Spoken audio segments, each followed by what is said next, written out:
আসসালামু আলাইকুম ওরহমতুল্লাহি ওবরাকাতুহু। সুপ্রিয় শ্রোতামণ্ডলী, আজকে একটি ছোট্ট বিষয় নিয়ে আলোচনা করব। বিশ্বনবী মোহাম্মদ সাল্লাল্লাহু আলাইহি ওয়াসাল্লামের 1000 মুজিজা। আলোচনা করার একটা লক্ষ্য এবং একটা উদ্দেশ্য আছে। মূলত অনেক খ্রিশ্চান মিশনারি সাধারণত তাদের সঙ্গে যখন আপনি আলোচনা করবেন, তখন দেখবেন তারা বলবে যে জিজাস ক্রাইস্ট তথা যিশু খ্রিস্ট তথা ঈসা আলাইহিসসালাম তিনি অনেক অলৌকিক কাজ করেছেন, আর তোমাদের নবী মোহাম্মদ সাল্লাল্লাহু আলাইহি সাল্লাম তিনি কোনো অলৌকিক কোনো মুজিজা তিনি করেননি। আর নবুয়তের জন্য বিশেষ করে খ্রিশ্চানিটি তাদের দাবি যে মুজিজা যদি না দেখায়, অলৌকিক কাজ যদি না দেখায়, তাহলে সে নবী না।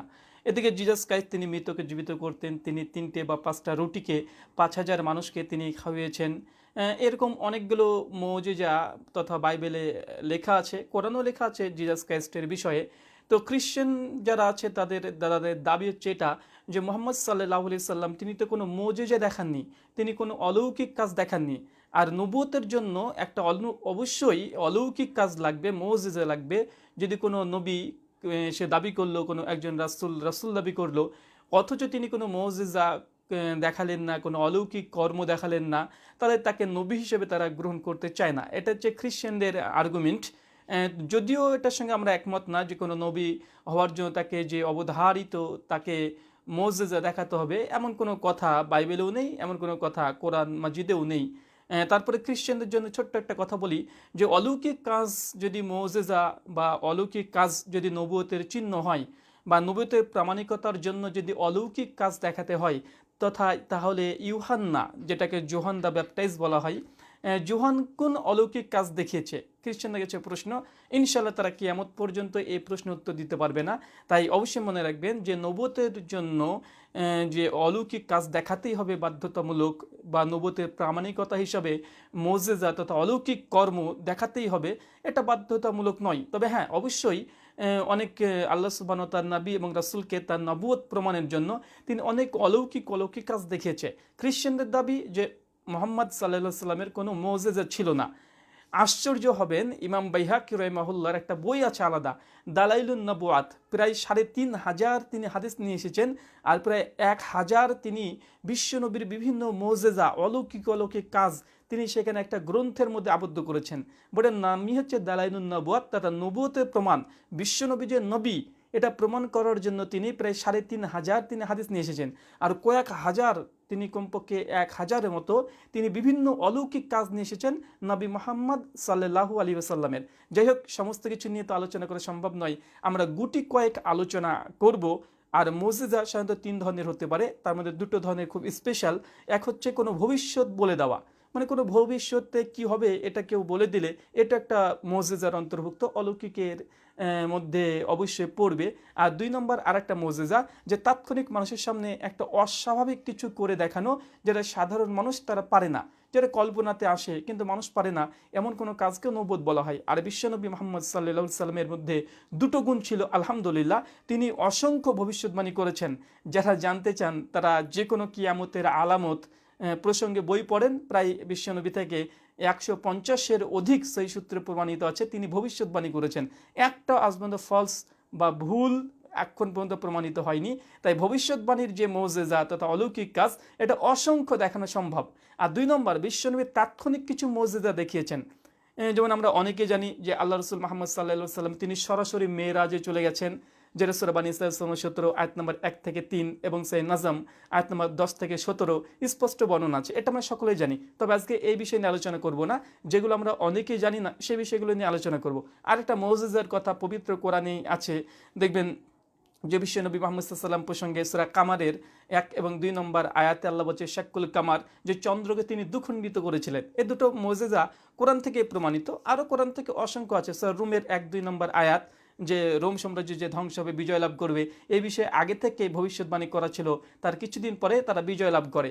তো কোরআনে অসংখ্য মুজিজা আছে, কোরআনে যতগুলো ভবিষ্যৎবাণী করা আছে এগুলো প্রত্যেকটাই বিশ্বনবী এক একটা মুজিজা। কেন? কোরআন তো তার উপরে অবতীর্ণ হয়েছে। এখন তিনি পেয়েছেন, তিনি এই কথাগুলো মানুষের সামনে পেশ করেছেন।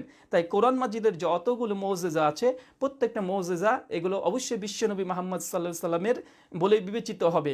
তাই আমরা এই ভবিষ্যৎবাণীগুলো নেই, কিছু আমরা আনকমন কিছু মৌজেজার কথা নিয়ে আলোচনা করব। কারণ খ্রিস্টানরা বলে যে জিজাস ক্রাইস্ট তিনি মৃতকে জীবিত করেছেন, তিনি অন্ধদেরকে, কুষ্ঠরোগীদেরকে তিনি সুস্থ করেছেন, তিনি 5টা রুটি বা 5টা মাছ তিনি 5,000 মানুষকে খাইয়েছেন। এইভাবে অনেক মৌজেজার কথা, অলৌকিক কাজের কথা বর্ণনা করেন। আসেন আমরা সিমিলার বিশ্বনবীর মধ্যেও এইসব মৌজেজাগুলো ছিল, আমরা আপনাদের কাছে দেখাবো। একদম সিমিলার, অনেকটা একই ধরনের মৌজেজা বিশ্বনবীর মধ্যেও ছিল এবং তিনি হাজার হাজার মানুষের সামনে পেশ করেছে।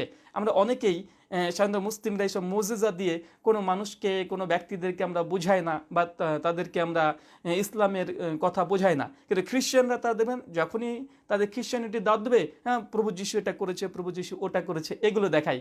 এই আধুনিক যুগে তারা এটা দেখায়। কিন্তু আমরা মুসলিমরা বিশ্বনবীর অলৌকিক কাজগুলো আমরা প্রচার করি না বা বলি না, তার অর্থ এই নয় যে বিশ্বনবীর মধ্যে কোনো অলৌকিক কাজ বা মৌজেজা ছিল না। আসেন কিছু দেখাই। সহিহ বুখারী খুলবেন, হাদিস নাম্বার 1009, 10, 11, 12 পরপর হাদিস বর্ণনা আছে। আব্দুল্লাহ ইবনে আমর রাদিয়াল্লাহু তাআলা আনহু তিনি বলছেন যে আমরা বেশ কয়েক মাস যাবত ধরে আমাদের এলাকাতে কোনো বৃষ্টি হচ্ছিল না, অনাবৃষ্টি, বৃষ্টি নেই, গোটা মাটি একদম ফেটে ফেটে গেছে। সমস্ত মানুষরা পেরেশানির মধ্যে অন্তর্ভুক্ত হয়েছে যে বেশ কয়েক বছর যাবত কোনো বৃষ্টি নেই সেই মক্কাতে। সেই সময়তে মানুষ দিশাহারা হয়ে গেছে যে কি করবে, যে কোনো বৃষ্টি নেই।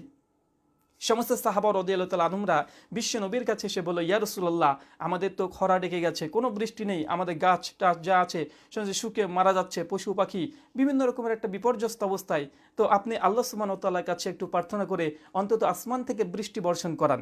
বিশ্বনবী মুহাম্মদ সাল্লাল্লাহু আলাইহি সাল্লামের সঙ্গে সঙ্গে দুই হাত থেকে আসমানের দিকে তুলে আল্লাহ সুবহানাহু ওয়া তাআলার কাছে দোয়া করলেন। আর দোয়া করার পরে পরে আব্দুল্লাহ ইবনে আমর বলছেন যে আল্লাহ রাসূলের দোয়া শেষ আর সঙ্গে সঙ্গে মুষলধারে এত পরিমাণে বৃষ্টি হলো যে সমস্ত পুকুর যত ছিল সমস্ত পুকুরগুলো একদম পরিপূর্ণ হয়ে গেল। রাস্তাঘাট বৃষ্টিতে ছমছম করছে পানিতে। চিন্তা করে দেখুন, এটা কি মুজিজা নয়?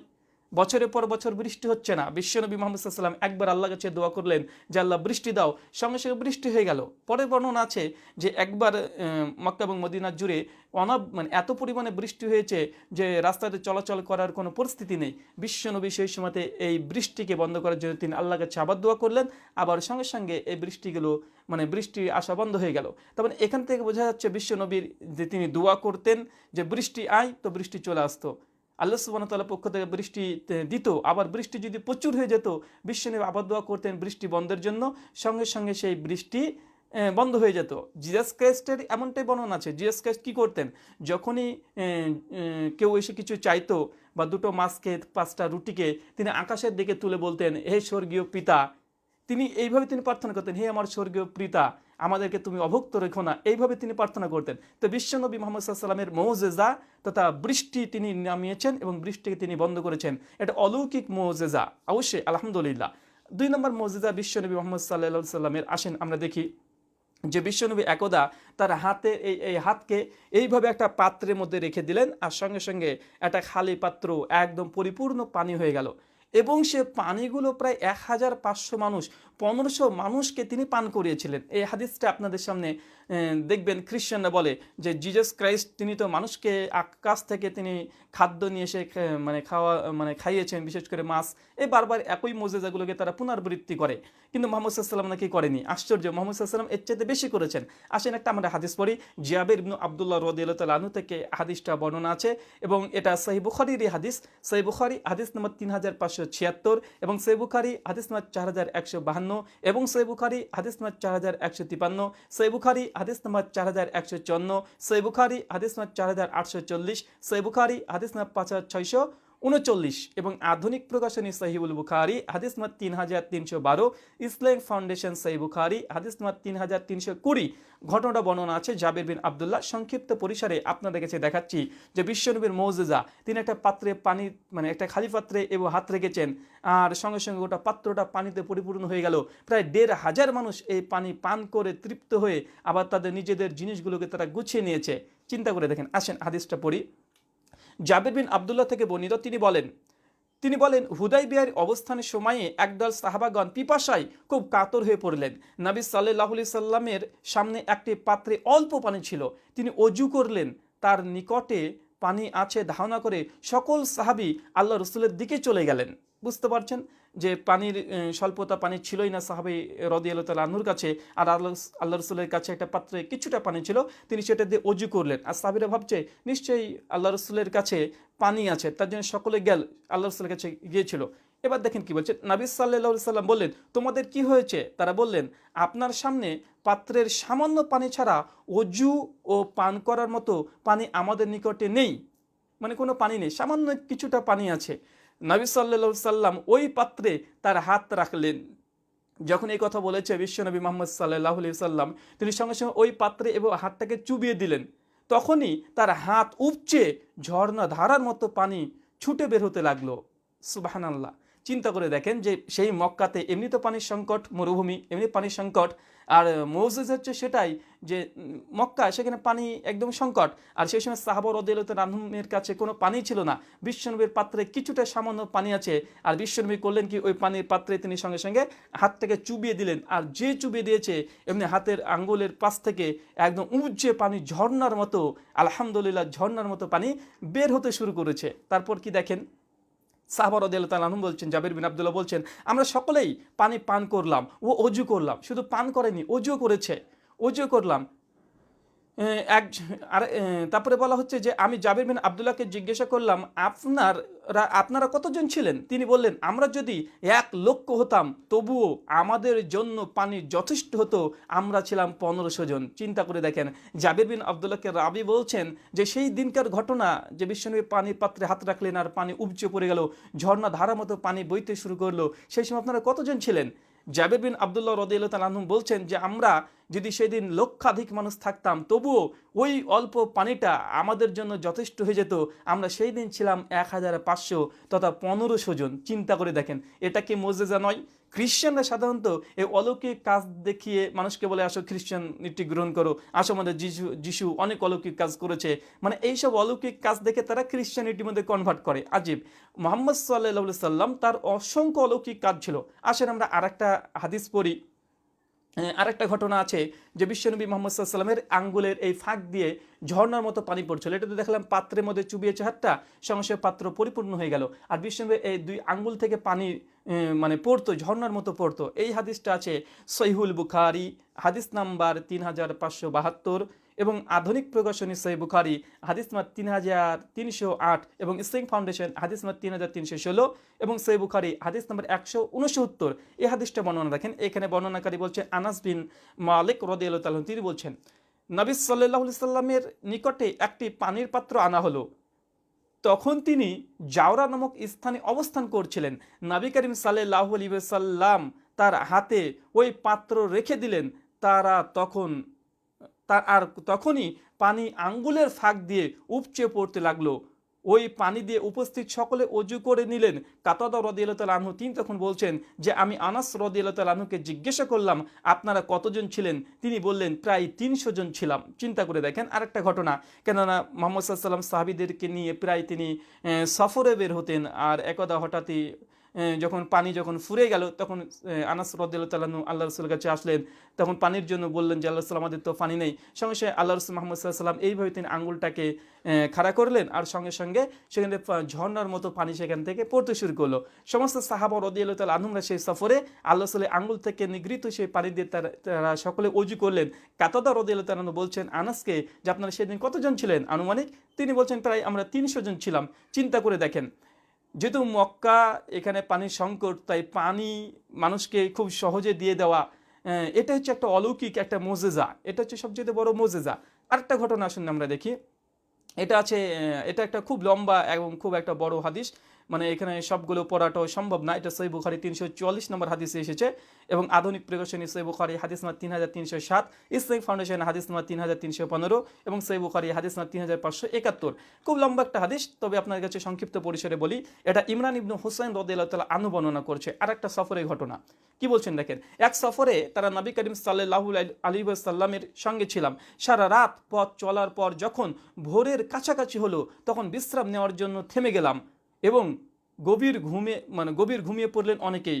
অবশেষে সূর্য উদিত হয়ে অনেক অনেক ওপরে উঠলেন, ইমরান ইবনু হুসাইন রাদিয়াল্লাহু তাআলা আনহু তিনি তখন বলছেন, যিনি সর্বপ্রথম ঘুম হতে জাগলেন তিনি হলেন আবু বকর রাদিয়াল্লাহু তাআলা আনহু। আল্লাহ রাসূল মুহাম্মদ সাল্লাল্লাহু আলাইহি সাল্লাম নিজে জাগ্রত না হলে তাকে জাগানো হতো না। অতঃপর ওমর রাদিয়াল্লাহু তাআলা আনহু বলেন, আবু বকর তার শিয়রের নিকটে গিয়ে বসে উচ্চস্বরে আল্লাহু আকবার বলতে লাগলেন। শেষে নবী করিম সাল্লাল্লাহু আলাইহি ওয়াসাল্লাম জেগে উঠলেন এবং অন্যত্র চলে গিয়ে অবতরণ করে আমাদের নিকটে মানে আমাদের নিয়ে ফজরের সালাত আদায় করলেন। তখন এক ব্যক্তি আমাদের সাথে সালাত আদায় না করে দূরে দাঁড়িয়ে থাকলেন। নবী করিম সাল্লাল্লাহু আলাইহি ওয়াসাল্লাম শেষ করে বললেন, হে অমুক, আমাদের সঙ্গে সালাত আদায় করতে কিসে বাধা দিল?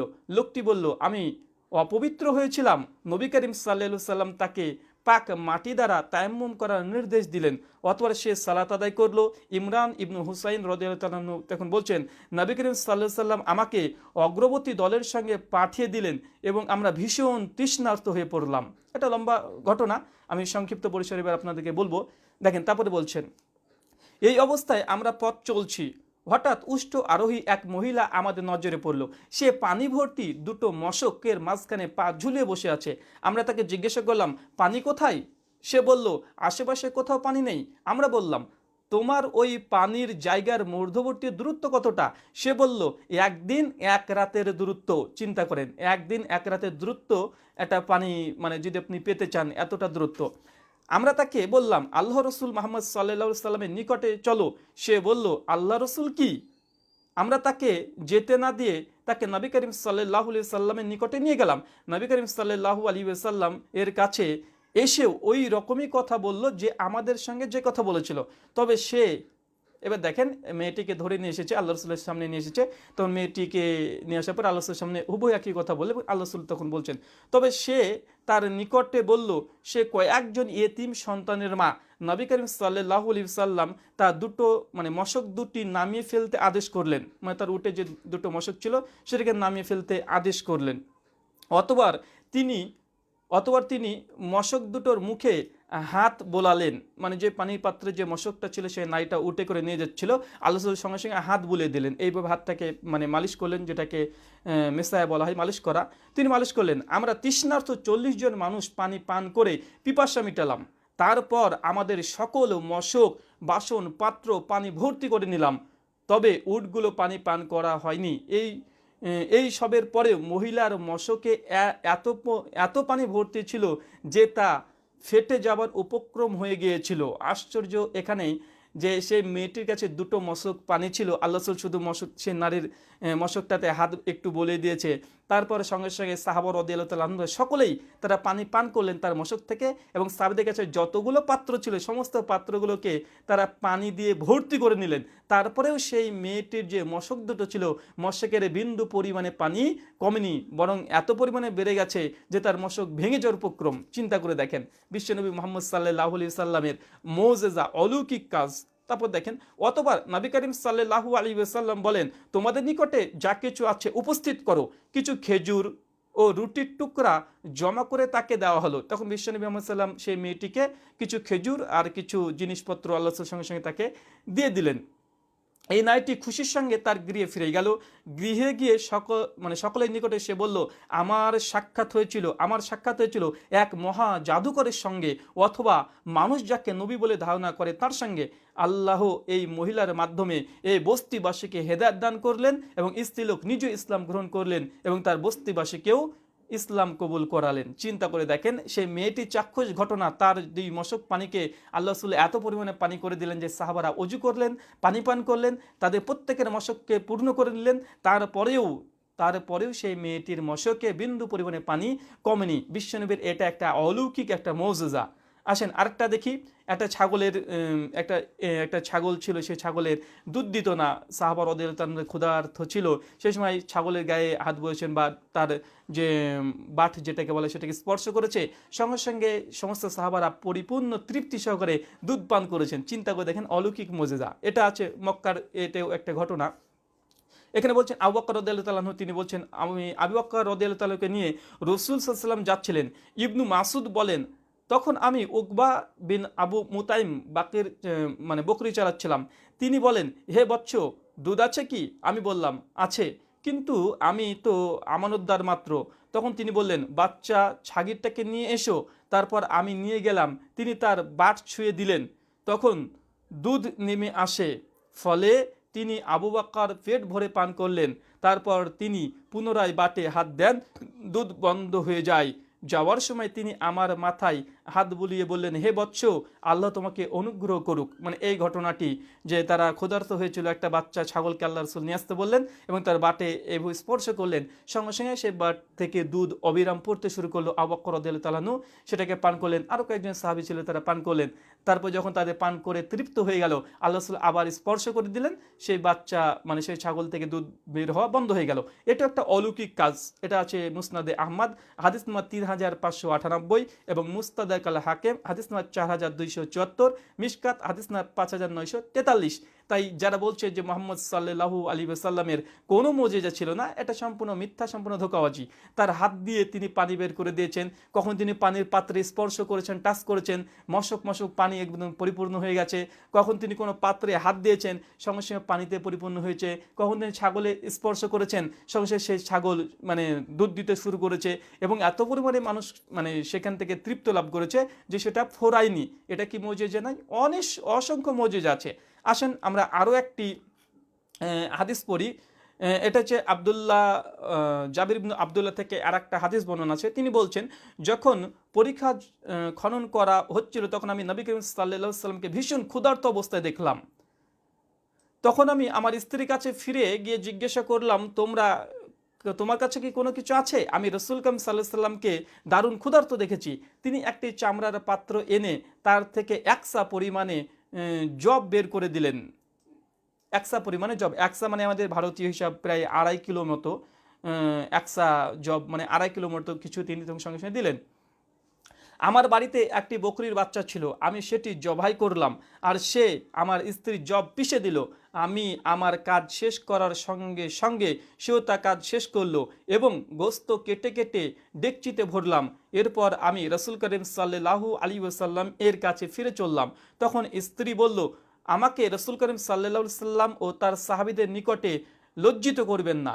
এরপর আমি রসুল করিম সাল্লাল্লাহু আলাইহি ওয়াসাল্লামের নিকটে গিয়ে চুপি চুপি বললাম, হে আল্লাহ রসুল, আমরা আমাদের একটি বকরির বাচ্চা জবাই করেছি এবং আমাদের ঘরে একসা জব ছিল, তা আমার স্ত্রী পিষে দিয়েছে। আপনি আরও কয়েকজনের সঙ্গে নিয়ে আসুন। তখন নবী করিম সাল্লাল্লাহু আলাইহি ওয়াসাল্লাম বললেন, হে পরীক্ষা খননকারী, জবিরখানার ব্যবস্থা করেছো? জবিরখানার ব্যবস্থা করেছো? এসো এসো তোমরা সকলেই চলো। মানে এখানে ঘটনা একটু সংক্ষিপ্ত বলি, যে মাত্র একজন সাহাবা রাদিয়াল্লাহু তাআলা আনহু, তার একটা ছোট্ট বাচ্চা ছাগল ছিল, আর বাড়িতে কোনো কিছু খাবার ছিল না, সে জব ছিল একসা পরিমাণে মানে 2.5 কিলো। তো তারপরে আল্লাহ রসুলের কাছে সে দাওয়াত দিতে এসেছে, তারপরে দাওয়াত আল্লাহ রসুল কবুল করছে। এরপর বলছে, দেখেন কি, আমি বাড়িতে আসলাম এবং রাসূল করিম সাল্লাল্লাহু আলাইহি সাল্লাম সাহাবা ইকরাম আসলেন।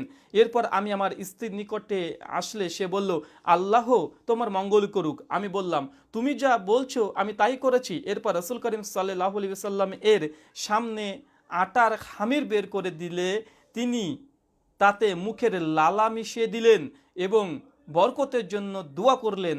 এরপর তিনি ডেকচির কাছে এগিয়ে গেলেন এবং তাতে মুখের লালা মিশিয়ে এর জন্য বরকতের দোয়া করলেন। তারপর বললেন, রুটি প্রস্তুতকারিণীকে ডাকো, সে আমার কাছে বসে রুটি প্রস্তুত করুক এবং ডেকচি থেকে পেয়ালা ভরে গোস্ত মানে বেড়ে দিক। তবে উনুন থেকে ডেকচি নামাবে না। তারা ছিলেন প্রায় সংখ্যায় 1000। মানে এখানে যে ঘটনাটা বর্ণনা করা হয়েছে, আল্লাহ মুহাম্মদ সাল্লাল্লাহু আলাইহি ওয়াসাল্লামের কাছে যখন খাবার পাত্রগুলো নিয়ে আসা হলো, আসুর সঙ্গে সে তার মানে জিহ্বার কিছু লালা সেই খাবারের পাত্রে দিয়ে দিল এবং আল্লাহ রাসূল বললেন যে রান্না করবে তাকে আমার সামনে নিয়ে আসো এবং আমার সামনে সে রান্না করুক। তবে যখন খাবার রান্না করবে সেই সময় ডেকচিটা যেন উনুন থেকে না নামাই। তখন এখানে বলা হচ্ছে যে আমরা সেই সময়তে ছিলাম প্রায় 1000 মানুষ ছিলাম। তখন জাবির বিন আব্দুল্লাহ বলছে, আমি আল্লাহর কসম করে বলছি, তারা সকলে তৃপ্তি সহকারে খেয়ে বাকি খাদ্য রেখে চলে গেলেন, অথচ আমাদের ডেকচি আগের মতোই টকবক করছিল আর আমাদের আটার খামির থেকেও আগের মতো রুটি তৈরি হচ্ছিল। চিন্তা করে দেখেন, আশ্চর্য এই ঘটনাটা। আরও আশ্চর্য যে মাত্র 2.5 কিলো মানে 2.5 কিলো ময়দা আর একটা ছোট্ট বাচ্চা ছাগল জবাই করেছিল, ওখানে 1000 মানুষ তৃপ্তি সহকারে খেলো, তারপরেও তাদের আটাও ফোরায়নি, তাদের মাংসও ফোরায়নি। বিশ্বনবী শুধু জীবের লালার থেকে কিছুটা দিয়ে দিয়েছে, আল্লাহ কাছে বরকতের দোয়া করেছে, আর সঙ্গে সঙ্গে এত পরিমাণে বরকত হয়েছে। এটা কি মোজেজা নয়? অসংখ্য মোজেজা বিশ্বনবী প্রত্যেক পদে পদে আছে, আমরা দেখালাম। এই হাদিসের সহিহ বুখারী হাদিস নাম্বার 4102 এবং সহিহ বুখারী হাদিস নাম্বার 3070। আসুন আমরা আরেকটা হাদিস পড়ি। এখানে সেই একই মানে খাবার খাওয়ানোর বিভিন্ন সময়তে আল্লাহ মুহাম্মদ সাল্লাল্লাহু আলাইহি ওয়াসাল্লাম তিনি খাবারের টাচ করলে খাবার বৃদ্ধি পেয়ে যেত। জিজাস ক্রাইস্ট তো শুধুমাত্র একবার দুইবার তিনি এই কাজ করেছেন, কিন্তু বিশ্বনবীর জীবদ্দশাতে না হলেও 50-এর অধিক সময় তিনি কখনো পানির ক্ষেত্রে এটা করেছেন, কখনো দুধের ক্ষেত্রে এটা করেছেন, কখনো মাংসের ক্ষেত্রে এটা করেছেন। মানে তিনি মানে খাবারের পাত্রে তিনি হাত দিলে মানে যথেষ্ট পরিমাণে মানুষ খাবারগুলো খেতে পারতো, হাজার হাজার মানুষ খাবার খেত, কিন্তু মূল খাবার থেকে বিন্দু পরিমাণে কমতো না। অসংখ্য হাদিস আছে। আসেন এই হাদিসটা আমরা পড়ে নিই। আনাস রাদিয়াল্লাহু তাআলা আনহু তিনি বর্ণনা করছেন, তিনি বলছেন যে একমুঠ জব নিয়ে তা পিছলে এবং তা খাতিফা নামক একজন কাছে দিলেন। রাসূল সাল্লাল্লাহু আলাইহি ওয়াসাল্লাম তিনি বলেন সাহাবাদের মাঝে ছিলেন, এই সময় তিনি তার কাছে এসে তাকে দাওয়াত করলেন। তিনি বললেন আমার সঙ্গে যারা আছে, আমি বাড়িতে এসে বললাম, তিনি জিজ্ঞাসা করলেন আমার সঙ্গে যারা আছে, মানে বিশ্বনবীর কাছে একজন সাহাবী এসে দাওয়াত করেছেন, আর আল্লাহ রাসূল বলছেন আমি একা তো দাওয়াতে যেতে পারি না, আমার সঙ্গে তো অনেক সাহাবী আছে, আমরা কি তাকে নিয়ে যাব? তখন আবু তালহা রাদিয়াল্লাহু তাআলা আনহু, তার বাড়িতে যেহেতু খাবার নেই, তিনি সাহস করতে পারছেন না যে কিভাবে আসতে বলবো তো মানুষকে, আমার কাছে তো খাবার নেই, কিভাবে আপ্যায়ন করবো। যখন এই কথা বললেন তখন আবু তালহা বলছেন যে আবু তালহা রাদিয়াল্লাহু তাআলা আনহুর কাছে গিয়ে বললেন, হে আল্লাহ রাসূল, অতি অল্প খাদ্য উম্মে সুলাইমা তৈরি করেছে। এরপর তিনি বললেন তার কাছে সেগুলো আনা হলো। তিনি বললেন 10 জনকে আমার কাছে প্রবেশ করতে দাও, তারা এসে তৃপ্তি সহকারে খেলেন। তিনি আবার বললেন আরও 10 জনকে আমার কাছে পাঠিয়ে দাও। মানে এই ঘটনা কি, যে বিশ্বনবী মুহাম্মদ সাল্লাল্লাহু আলাইহি সাল্লাম তখন আবু তালাকে বলছে তোমার যে খাবারটা আছে আমার সামনে নিয়ে আসো, আর যে সাহাবী আছে তাদের মধ্যে 10 জন করে নিয়ে আসো আমার সামনে। তো সেই 10 জন সাহাবী এসেছে, আল্লাহ রাসূলের কাছ থেকে ওই খাবারগুলো খেয়েছে।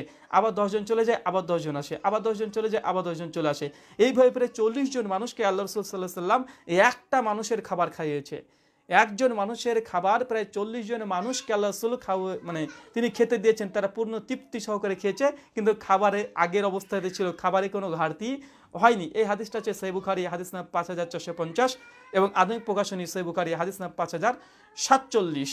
এটা একটা ঘটনা গেল যে খ্রিস্টানরা শুধু বলে যে যিশু মানুষকে খাবার খাওয়াইছে, যিশু মানুষকে খাবার খেয়েছে, মুহাম্মদ সাল্লাল্লাহু আলাইহি ওয়াসাল্লাম খাওয়ায়নি। সম্পূর্ণ মিথ্যা কথা, অসংখ্য ঘটনা আছে। যাই হোক আমি আর দিচ্ছি না। আর একটা আছে যে জিজাস ক্রাইস্ট তিনি অন্ধ বা কুষ্ঠ রোগীদেরকে তিনি সুস্থ করতে পারতেন। যে আলহামদুলিল্লাহ বিশ্বনবী মুহাম্মদ সাল্লাল্লাহু আলাইহি ওয়াসাল্লাম তিনিও এই কাজটা করেছেন। এই হাদিসটা বর্ণনা আছে সহিহ বুখারী হাদিস নাম্বার 3009 এবং সহিহ বুখারী হাদিস নাম্বার 3701, সহিহ বুখারী হাদিস নাম্বার 4201 এবং সহিহ মুসলিম 2406। একাধিক জায়গাতে হাদিসটা বর্ণনা আছে যে বিশ্বনবী মুহাম্মদ সাল্লাল্লাহু আলাইহি ওয়াসাল্লাম তিনি যুদ্ধের সময়তে তিনি বলছেন যে আমাদের সঙ্গে যুদ্ধে কে যাবে? সকলে হাত তুলেছে। বিশ্বনবী তখন বলছে যে তোমাদের মধ্যে আলী আছে? তো বলছে না, আলী তো নেই, আলী অসুস্থ। তো আলীর কি হয়েছে? তো আলীর চোখে প্রবলেম হয়েছে, চোখে তিনি কিছু দেখতে পাচ্ছেন না, প্রচণ্ড ব্যথা, প্রচণ্ড যন্ত্রণা, তিনি চোখে কিছু দেখতে পাচ্ছেন না। সঙ্গে সঙ্গে বিশ্বনবী মুহাম্মদ সাল্লাল্লাহু আলাইহি ওয়াসাল্লাম আলীকে নিয়ে আসতে বলেন। আলী সঙ্গে সঙ্গে সেখানে আসলেন। আসার পরে মুহাম্মদ সাল্লাল্লাহু আলাইহি ওয়াসাল্লাম তার জিহ্বা থেকে কিছুটা লালা নিয়ে আলীর চোখে কয়েকবার হাত মাসা করে দিলেন, হাতে স্পর্শ করে দিলেন। সঙ্গে সঙ্গে আলী রাদিয়াল্লাহু তাআলাকে বললেন তুমি চোখ খুলে তাকাও। চোখ খুলে যেই তাকিয়েছে সঙ্গে সঙ্গে সমস্ত কিছু স্পষ্ট দেখতে পাচ্ছে, এবং বিশ্বনবী মুহাম্মদ সাল্লাল্লাহু আলাইহি ওয়াসাল্লাম তাকে সঙ্গে সঙ্গে সেখান থেকে নিয়ে তিনি যুদ্ধের ময়দানে চলে গেলেন এবং সেই যুদ্ধে তিনি জিতেছিলেন। চিন্তা করে দেখেন, জিজাস ক্রাইস্ট তিনি যেমনটা করেছেন, তিনি কখনো মাটিতে মানে মাটি কিছু নিয়ে থুতু লালা মিশিয়ে তিনি মানুষের চোখে লাগিয়ে দিতেন, তার অন্ধ চোখ ভালো হয়ে যেত। মুহাম্মদ সাল্লাল্লাহু আলাইহি ওয়াসাল্লাম তিনি এমনটাই অনুরূপ কাজ তিনি করেছেন, এটাও একটা প্রমাণিত। খ্রিস্টানরা আরও অসংখ্য কথা বলে যে যীশু খ্রিস্ট তিনি জিন ছড়িয়েছেন, তিনি ভূত ছাড়িয়েছেন, বদ আত্মাকে তিনি দূর করেছেন। বিশ্বনবী কেমনটি কাজ করেছেন? জি আলহামদুলিল্লাহ মুহাম্মদ সাল্লাল্লাহু আলাইহি সাল্লাম তিনি এমন কাজটাও করেছেন। প্রমাণ এটা সুনান দারেমি হাদিস নম্বর 17 এবং মাজমাউ জাওয়াইদ হাদিস নম্বর 14168, মিশকাত হাদিস নম্বর 5922। এর একাধিক হাদিস নিয়ে এসেছে আল্লামা নাসরুদ্দিন আলবানী রাহিমাহুল্লাহ সিলসিলা হাদিস সাহিহা হাদিস নম্বর 485-তে। একটা ঘটনা আছে, আমি সংক্ষিপ্ত বলি। একটা হাদিসে 3টে মুজিজার কথা উল্লেখ করা আছে। কি বলা হচ্ছে দেখেন, এক সফরে একটি উট এসে রাসূল করিম সাল্লাল্লাহু আলাইহি সাল্লামের নিকটে অভিযোগ পেশ করলো। একটা উট এসে বিশ্বনবীর সঙ্গে কথা বলছেন, অভিযোগ পেশ করলো। তখন তিনি মালিককে ডেকে বললেন এই উটের কাছ থেকে অধিক কাজ নেওয়া হয় এবং তাকে খাদ্য কম দেওয়া হয়, অতএব তার সঙ্গে সদাচরণ করো। চিন্তা করে দেখেন, বিশ্বনবীর কাছে একটা বিশ্বনবী বসে আছেন, এমতো পরিস্থিতিতে একটা উট এসে বিশ্বনবীকে অভিযোগ করছে যে তার মালিক তাকে বেশি পরিশ্রম করে কিন্তু খেতে দেয় না। যখন এই অভিযোগ করেছে, বিশ্বনবী তার মালিকের কাছে গিয়ে বলছে তুমি এরকম খারাপ আচরণ কেন করো, বরং তাকে আল্লাহ রাসূল তাকে ধমকে দিলেন এবং বললেন যে একটা প্রাণীরও অধিকার আছে তার দিকে দেখভাল করতে। চিন্তা করে দেখেন, বিশ্বনবী একটা উটের সঙ্গে কথা বলছেন, একটা উটের সঙ্গে কথা বলছেন, আলহামদুলিল্লাহ। 2 নম্বর আরও একটি অংশ আছে। কিছু দূর গিয়ে একটি স্থানে রাসূল করিম সাল্লাল্লাহু আলাইহি ওয়াসাল্লাম ঘুমিয়ে পড়লেন, তখন মাটি ফুঁড়ে একটি গাছ উঠে এসে তাকে ছায়া করলো। চিন্তা করে দেখেন, বিশ্বনবী ঘুমাচ্ছেন, প্রচণ্ড রোদ, এমতো অবস্থায় একটা গাছ সঙ্গে সঙ্গে তিনি গাছ অটোমেটিক হাঁটতে হাঁটতে চলে এসে বিশ্বনবী মুহাম্মদ সাল্লাল্লাহু আলাইহি ওয়াসাল্লামের কাছে ছায়া দিচ্ছে। বিশ্বনবী যখন ঘুম ভেঙে গেল, গাছটা আবার পুনরায় তার জায়গাতে চলে গেল। এমন ঘটনা অনেক আছে যে বিশ্বনবী একদা তার বাথরুমের জন্য তার বাথরুমের যাওয়ার পরিস্থিতি হয়েছিল, তখন চারিদিকে দেখছে সমস্ত খোলা ময়দান একটা জায়গা, তখন বিশ্বনবী যখন বাথরুমের জন্য তিনি একটা জায়গাতে গেলেন, সঙ্গে সঙ্গে একটা গাছ বিশ্বনবীকে এসে ঢেকে দিলেন। সে বুখারী মুসলিমের হাদিস।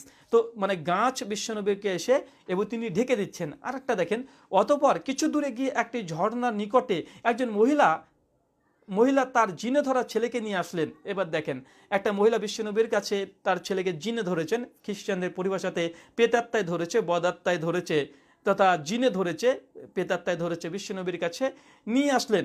রাসূল করিম সাল্লাল্লাহু আলাইহি সাল্লাম তার নাক ধরে বললেন, মানে রাসূল তখন সেই ছেলেটার নাকটাকে ধরে বললেন, বেরিয়ে যাও, আমি আল্লাহ রাসূল মুহাম্মদ বলছি। যখন এই ছেলেটাকে নিয়ে আসলে আল্লাহ রাসূল সেই ছেলেটির নাকটাকে ধরে বলছে, বেরিয়ে যাও, আমি আল্লাহ রাসূল মুহাম্মদ সাল্লাল্লাহু আলাইহি ওয়াসাল্লাম বলছি। ফেরার পথে উক্ত মহিলাটি তার ছেলের সুস্থতার কথা জানালো। যখন আল্লাহ রাসূল এই কথা বলেছে, সঙ্গে সঙ্গে সেই জিনটা, সে বদাত্মা পেতাত্মা, সঙ্গে সঙ্গে দুর্বল গতিতে সে ভেগে গেল, চলে গেল। চিন্তা করে দেখেন, মুহাম্মদ সাল্লাল্লাহু আলাইহি ওয়াসাল্লাম তিনি ভূত তথা পেত আত্মা বদাত্মা তিনি এটাও ছেড়েছেন, যেমন জিসাস ক্রাইস্ট ছেড়েছেন। তাই পার্থক্য কি জানেন? জিসাস ক্রাইস্ট যখন একটা মানুষকে যখন ভূত ছড়ানোর জন্য এসেছিল, তো সে ভূতটাকে তিনি 2000 শূকরের মধ্যে প্রবেশ করিয়েছিলেন। প্রায় 2000 শূকরের মধ্যে তিনি প্রবেশ করে শূকরগুলোকে শুদ্ধ হত্যা করেছিল। মানে একটা মানুষের ভূত ছড়ানোর জন্য জিসাস ক্রাইস্ট সেই মানুষের ভূতটাকে, জিনটাকে 2000 শূকরের মধ্যে দিয়ে দিল। শূকরগুলো দুর্বল গতিতে পানিতে গিয়ে তারা মরে গেল। চিন্তা করেন, একটা মানুষকে বাঁচানোর জন্য, ভূত ছড়ানোর জন্য যীশু খ্রিস্ট তিনি 2000 মানে শূকরকে তথা ফিগকে হত্যা করেছে। আর মুহাম্মদ সাল্লাল্লাহু আলাইহি সাল্লাম তিনি কি করেছেন? একই, তিনি তার জিন ছড়ানোর জন্য, ভূত ছড়ানোর জন্য তার নাকে হাত দিয়েছে, তারপরে বলেছে, তুই দূর হ শয়তান, তুই দূর হ, এখান থেকে বেরিয়ে যা, আমি আল্লাহ রাসূল মুহাম্মদ সাল্লাল্লাহু আলাইহি ওয়াসাল্লাম বলছি। সঙ্গে সঙ্গে সেই ছেলেটি সুস্থ হয়ে যায়। চিন্তা করে দেখেন, বিশ্বনবী মুহাম্মদ সাল্লাল্লাহু আলাইহি ওয়াসাল্লামের মুজিজা যদি আমরা বলতে চাই, অসংখ্য মুজিজা আছে। খ্রিস্টানরা বলে যে জিসাস ক্রাইস্ট তিনি মৃতকে জীবিত করেছে, মোহাম্মদকে জীবিত করেছে মৃতকে। জি, একটা হাদিস এমনটা পাওয়া যায়, তবে সনদের দুর্বলতার কারণে আমরা বর্ণনা করি না যে বিশ্বনবী তার আম্মা আমেনা তাকে তিনি কবর থেকে তুলে জীবিত করেছিলেন, এমন ঘটনা পাওয়া যায়। তবে আমরা মূলত এইসব অলৌকিক কাজ দিয়ে মানুষকে আকৃষ্ট করতে চাই না। কিন্তু খ্রিস্টানরা মূর্খ মানুষদের কাছে গিয়ে বলবে যীশু খ্রিস্ট এটা কাজ করেছে, সেটা কাজ করেছে। এই অলৌকিক কাজ দিয়ে তারা কি করতে চায়? তারা মূলত খ্রিস্টানিটির বরত্ব দেখাতে চায় যে যীশু খ্রিস্ট অলৌকিক কাজ করেছে। আমরা চ্যালেঞ্জ করে বলতে পারি, যীশু খ্রিস্ট যতগুলো অলৌকিক কাজ করেছে তার 10 গুণ বেশি মুহাম্মদ সাল্লাল্লাহু আলাইহি সাল্লামের অলৌকিক কাজ তথা মুজিজা আছে। আমরা মাত্র 10টা এখানে আপনার কাছে বর্ণনা করলাম। অসংখ্য মুজিজা আপনারা পেতে পারেন। ইমাম বাইহাকি দালাইলুন নবুয়াত এই গ্রন্থটা পড়েন। সহিহ বুখারীতে ইমাম বুখারী একটা অধ্যায় রচনা করেছে যে রাসূলের মুজিজা, আবু দাউদেও আছে, মিশকাতেও আছে, এখান থেকে আপনারা সংগ্রহ করতে পারেন। আর ইমাম বাইহাকি আলহামদুলিল্লাহ একটা এনসাইক্লোপিডিয়া মতো তৈরি করে দিয়েছে যে দালাইলুন নবুয়াত তথা বিশ্বনবীর নবুয়তের দলিল, তিনি যে নবী ছিলেন এই জন্য তিনি প্রমাণ পেশ করেছেন এইসব অলৌকিক কাজ দিয়ে। এরকম কয়েক হাজার তিনি হাদিস, মানে 3000-এর অধিক হাদিস নিয়ে এসেছেন, 1000 তিনি অলৌকিক কর্ম নিয়ে এসেছেন বিশ্বনবীর, যে তিনি এমন অলৌকিক কাজ করতেন। জিসাস ক্রাইস্ট মাত্র বাইবেল থেকে খুব বেশি যদি প্রমাণিত হয় 25 থেকে 30টা তার অলৌকিক কাজ আছে, কিন্তু মুহাম্মদ সাল্লাল্লাহু আলাইহি ওয়াসাল্লামের প্রায় 1000-এর অধিক তার অলৌকিক কাজে পরিপূর্ণ, আলহামদুলিল্লাহ। তাই যারা বলছে যে মুহাম্মদ সাল্লাল্লাহু আলাইহি ওয়াসাল্লামের কোনো অলৌকিক কাজ নেই, এটা সম্পূর্ণ মিথ্যা কথা। বিশ্বনবীর অলৌকিক কাজ এত পরিমাণে আছে, সমস্ত নবীদের অলৌকিক কাজকে যদি একত্রিত করা হয় আর মুহাম্মদ সাল্লাল্লাহু আলাইহি ওয়াসাল্লামের মুজিজা অলৌকিক কাজ যদি একত্রিত করা হয়, তাহলে আল্লাহ রাসূল মুহাম্মদ সাল্লাল্লাহু আলাইহি ওয়াসাল্লামের অলৌকিক কাজের পাল্লাটা 100% এটা ভারী থাকবে। যাই হোক সুপ্রিয় শ্রোতা মণ্ডলী, আমরা এত আলোচনা করবো না, জাস্ট আপনাদেরকে কিছু টাচ দিলাম। আপনারা পড়াশোনা করুন, বিশ্বনবীর অসংখ্য অলৌকিক কাজ আপনারা পাবেন। খ্রিস্টান তারা একদম কোরআন হাদিসকে না জানার কারণে মুসলিমদেরকে বিভ্রান্ত করছে, তাদেরকে আপনারা জবাব দিন। আজকের মতো আমরা এখানে বিদায় নিচ্ছি। ওমা আলাইনা ইল্লাল বালাগ। আসসালামু আলাইকুম ওয়া রাহমাতুল্লাহি ওয়া বারাকাতুহু।